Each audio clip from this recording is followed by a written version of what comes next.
कटल से यार पिता बनले भतार प्यार कइल सफल हो गई कि पिता कटल से यार पिता बनले भतार प्यार कइल सफल हो गई।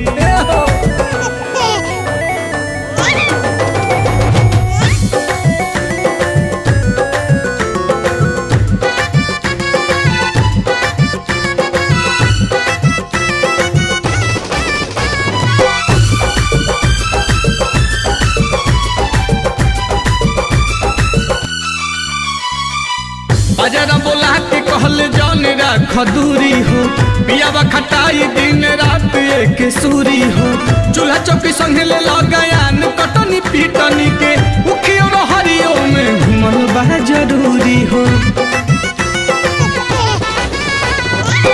बाजारा बोला के कहल जान राख दूरी हो पियावा खटाई दिन रात एक सूरी हो चूल्हा चौकी संगे ले लगायान कटनी पीटनी के उखियो हरिया में घुमल बा जरूरी हो।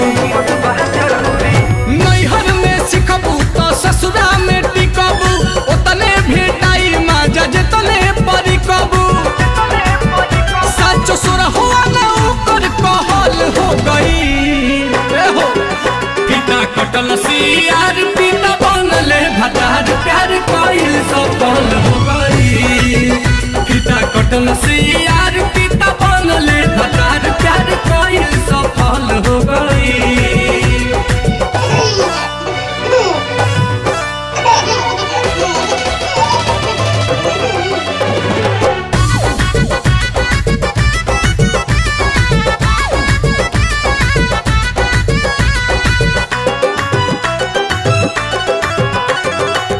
कई के भरोसा कईनी बतिया पयमल हो उनके हदेन बानी ससुरा में जमल हो एक एक चीज सुगायस ओ सिखवल कई के ट्रेंड हमके भेजले नील कमल हो। कई के भरोसा कईनी बतिया पयमल हो उनके हदेन बानी ससुरा में जमल हो एक एक चीज सुगायस ओ सिखवल कई के ट्रेंड हमके भेजले नील कमल हो। सोनू सुधा करके सको ना भइल रंग लाइल मेहनत यारवे के कइल मुँह बबुआ के ओकरे नकल हो गई पिता कटल से यार पिता बनले भतार प्यार कइल सफल हो गई पिता कटल से यार पिता बनले भतार प्यार कइल सफल हो गई।